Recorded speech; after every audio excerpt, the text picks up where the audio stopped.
Happy Sunday, everyone. I wanted to talk to you about something that is really important to us at our house, and that is rewilding lawns. And the reason that we like to rewild the lawn is to get some diversity back into our green spaces. One of the most important things about being able to grow your own medicine or grow your own food is using that space that's kind of blank, i.e. your lawn, to do that.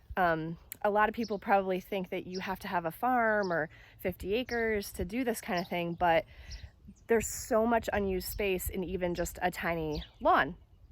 When we moved to this house, there's 2.5 acres here, and it was almost all completely like chemicaled green lawn. And it's a little bit overwhelming to think about starting that from scratch, like rewilding an entire lawn. So we just started really slow, and it's not that hard. So if you're thinking about, rewilding a piece of your lawn, that's the way that I would recommend doing it, is just pick a space. So I'll show you the space that we picked. You can see it leads down to my garden.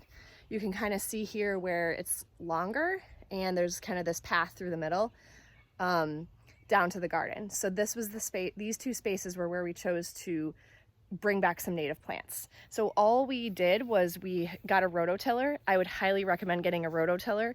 Pick your space, get a rototiller, and tear up the grass. You're gonna do that for probably 2 seasons until it looks like the grass is kind of not doing as well. It's gonna come back, but you have to kind of till it up first. And then in fall, we added a whole bunch of pretty darn quick mix. It's, I can leave a link to what it is, but it's like a whole mix of wildflowers and wild native plants from Wisconsin that we put in the area. And then we stopped mowing. And you can see the first year, this is the first year that we've done it. So it's long with a lot of grass, and there's a couple of native plants showing up. I've seen there's a whole bunch of sunflowers coming up.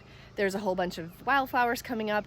This is going to be year 1. It's not amazing, but you can see it's like just starting to be rewilded, which looks awesome, and we're starting to get some really cool things coming up in there.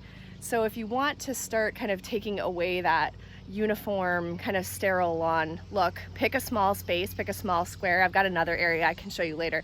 And I'm also transplanting. When I go out, on a hike and I see a whole bunch of lemon balm or I see nettles, I'm bringing them home and I'm transplanting them here to my rewilded spot. It's really easy, and because a lot of these plants are hardy, they just take off like crazy. So they love it here. And then you just mow around it. So that is our rewilded space. I will leave some links to the products that we've used to do this, and I think you can rent a rototiller from Home Depot. They're really heavy, but I would recommend getting one just because of the fact that taking sod out, if you've ever tried to do it, is kind of a horrible job. So anyway, if you have any questions, feel free to ask, and good luck rewilding.